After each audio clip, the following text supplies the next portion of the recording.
Французское издание «L'Express» опубликовало материал об участии Франции в перевооружении Армении. Этот поворот затрагивает как военную доктрину, так и планирование армии.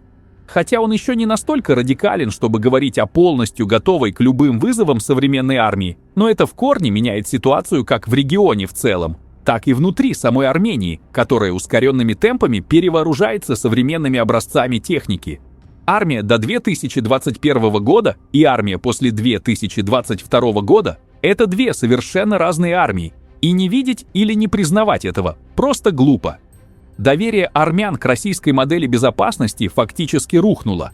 Армения заморозила участие в ОДКБ, военном альянсе под доминированием России, и начала искать других поставщиков вооружений – Индию, Китай, США и Францию, которые постепенно заполняют образовавшийся вакуум. По данным издания La Tribune, общая сумма контрактов составляет около 500 миллионов евро, что делает Францию одним из крупнейших поставщиков вооружений для Армении наряду с Индией. Отметим, что 28 мая в Ереване прошел масштабный военный парад в честь Дня Первой Республики Армения. Было продемонстрировано большое количество техники, в том числе образцы армянского производства, а названия ряда зарубежных вооружений были адаптированы и переименованы на армянский манер. Армения не первая страна, использующая практику смены названий вооружений иностранного производства на собственные. На военном параде гаубица «Цезарь» получила название «Арамаст», РСЗО «Пинака» — «Шант», а Марк 155-39 стала «Михар».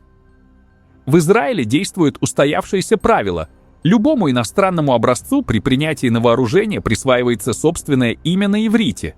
Так появились истребители «Адир», F-35I, БАС F-15 ABCD, РААМ F-15I, Барак F-16CD и Суфа F-16I, ударные вертолеты Петтон AAG-64A и Сараф AAG-64D Apache, транспортные и десантные вертолеты Яншуф UAG-60 Black Hawk и Ясур CH-53 Sea Stallion, а также военно-транспортные самолеты Шимшон Си-130 J Super Hercules. В Азербайджане ряд вооружений, преимущественно израильского производства, также имеет национальные названия. Среди них беспилотные летательные аппараты «Шахин», «Аэростар», «Гарангуш», «Орбитер-2М», «Зербя», «Орбитер-1К», а также зенитный ракетный комплекс «Елдырым», «Барак-8». Практика присвоения зарубежным образцам национальных названий не является чем-то уникальным. Она широко распространена в мире и служит интеграции техники в национальную военную систему и традицию. Более того, подобное переименование не имеет никакого отношения к воровству или попыткам выдать иностранную разработку за собственную. Во всех случаях происхождение техники хорошо известно, а новое название представляет собой лишь национальное обозначение образца, принятого на вооружение. Премьер-министр Армении Никол Пашинян, в свою очередь, на митинге в рамках предвыборной агитации вновь затронул тему армии.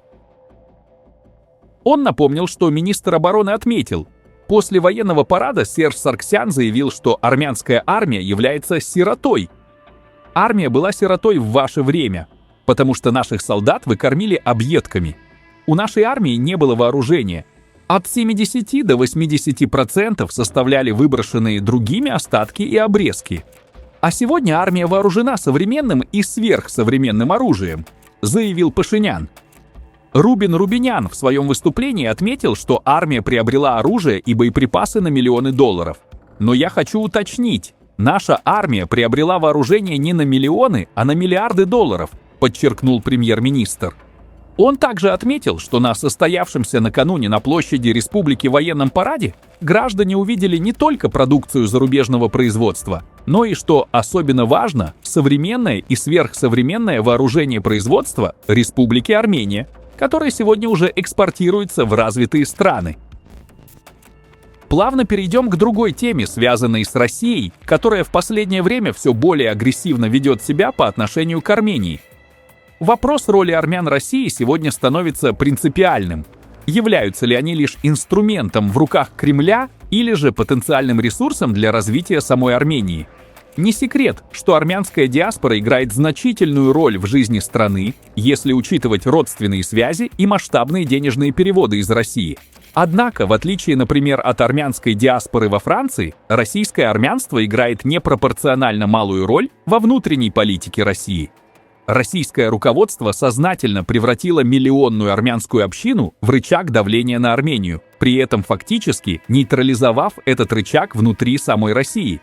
Иными словами, влияние армянской диаспоры в Российской Федерации на внутренние процессы несоизмеримо ниже ее реального демографического и финансового потенциала. Нынешняя избирательная кампания также не стала исключением. Более того, как сообщило агентство Reuters со ссылкой на источники в западных разведывательных структурах, Москва организует доставку до 100 тысяч российских армян, имеющих гражданство Республики Армения, на историческую родину с целью их участия в голосовании на выборах 7 июня.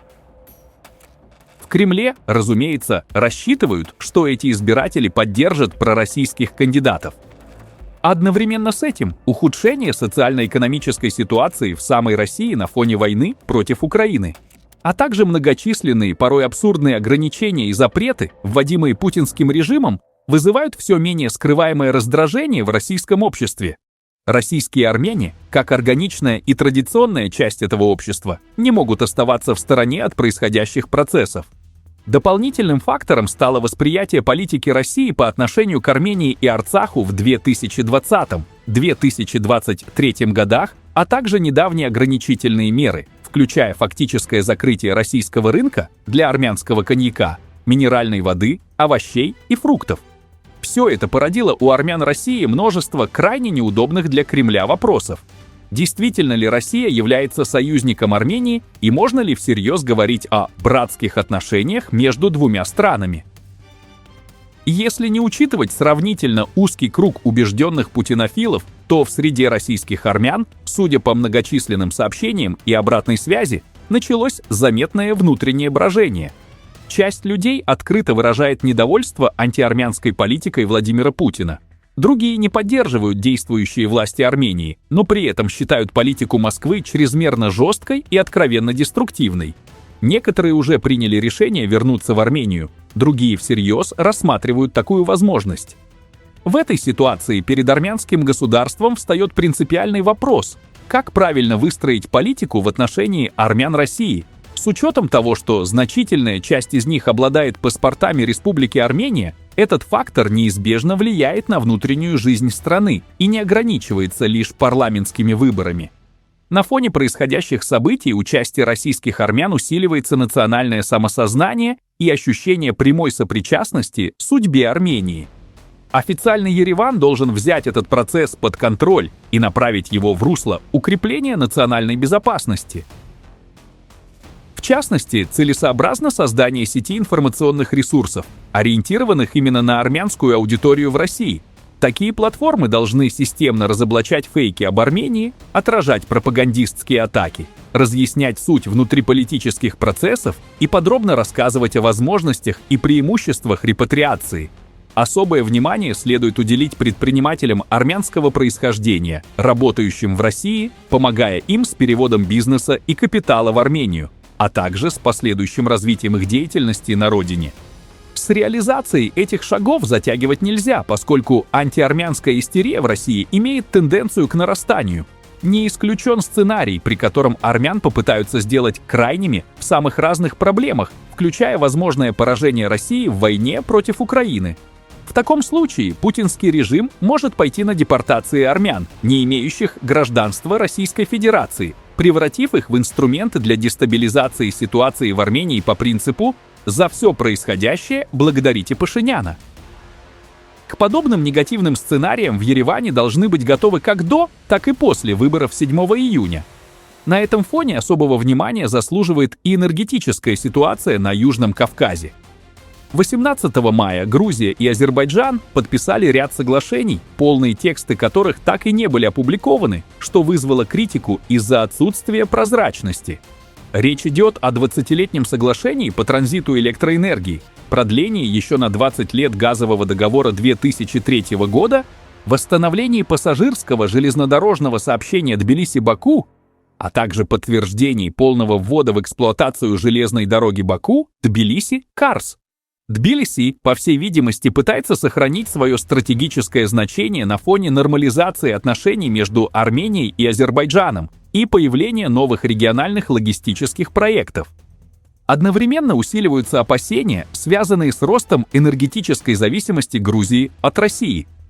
В 2025 году импорт газа из Азербайджана сократился на 6%, тогда как поставки из России выросли на 23%. Фактически Грузия уступает Азербайджану часть своей транзитной доли и в перспективе рискует оказаться еще более зависимой от российского газа. По оценкам экспертов, Тбилиси на 20 лет отказался от своей доли транзитного газа по маршруту Баку-Тбилиси-Эрзурум в пользу Баку, который использует этот ресурс для наращивания поставок в Европу.